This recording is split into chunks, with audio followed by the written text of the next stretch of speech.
Halo, baku dapat lagi dengan saya Roni Sandi Nah, saya hari ini mau membahas soal gubernur kita yang baru.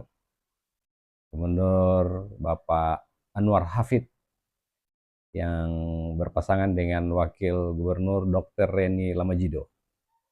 Nah, sepekan terakhir setelah dilantik oleh Presiden Prabowo, Gubernur Anwar Hafid melakukan beberapa gebrakan.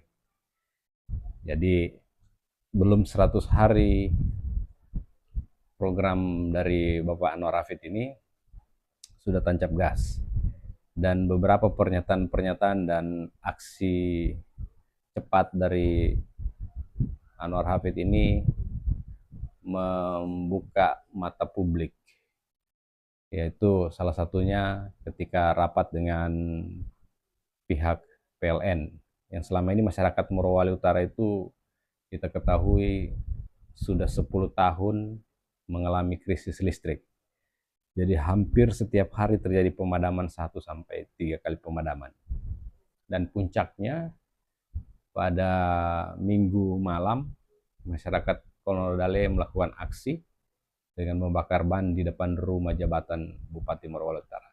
Aksi ini dilakukan sebagai bentuk protes terhadap pemadaman listrik yang tidak juga memberikan solusi bagi masyarakat Morowali Utara.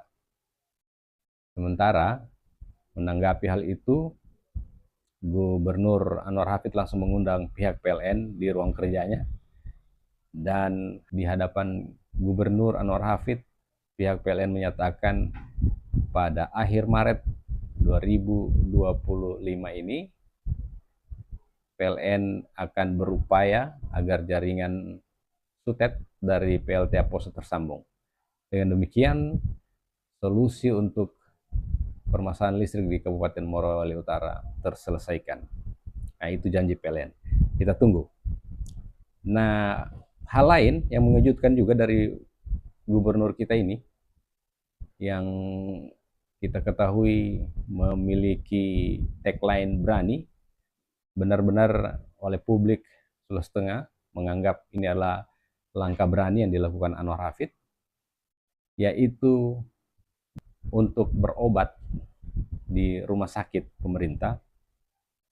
Gubernur menegaskan rumah sakit tidak boleh menolak pasien yang tidak memiliki BPJS.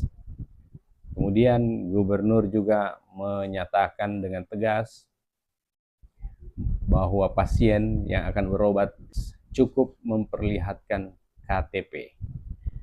Nah, beberapa rumah sakit yang menjadi uji coba dari Bapak Gubernur ini adalah Rumah Sakit Madani dan Rumah Sakit Undata Palo yang merupakan rumah sakit milik pemerintah provinsi. Nah, selain itu juga Gubernur Anwar Hafid dalam pertemuannya dengan beberapa pejabat infrastruktur, khususnya di PU, mengundang PU dan mitra-mitranya.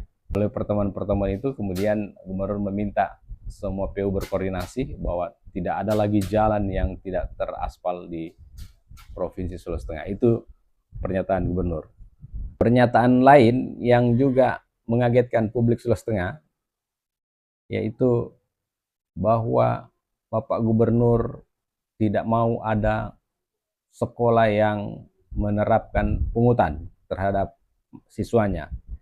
Pernyataan lain yang juga menjadi perhatian publik, dalam pertemuan dengan sejumlah ASN, para pejabat di pemerintah provinsi, Gubernur juga menyatakan bahwa jangan ada coba-coba melobi-lobi dirinya untuk minta jabatan, untuk diprioritaskan di tempat mana, di tempat tertentu, atau meminta pendekatan melalui istri untuk mendapatkan jabatan.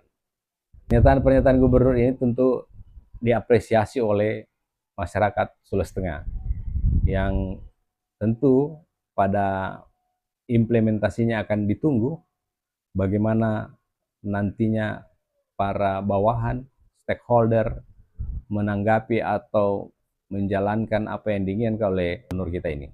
Kita tunggu saja, karena beberapa pihak menyatakan bahwa terkait dengan salah satunya adalah pelayanan kesehatan yang tidak menggunakan BPJS ataupun yang hanya menggunakan KTP, kemudian menyatakan bahwa tidak ada pasien yang tidak dilayani.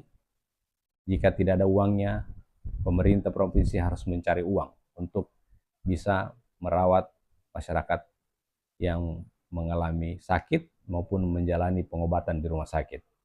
Nah, formasi ini yang tentu masih belum mendapat gambaran terkait dengan penggunaan anggaran yang nantinya untuk dipakai ketika misalnya ada masyarakat yang sakit, kemudian di pembiayaannya ditangani oleh pemerintah melalui dana daerah.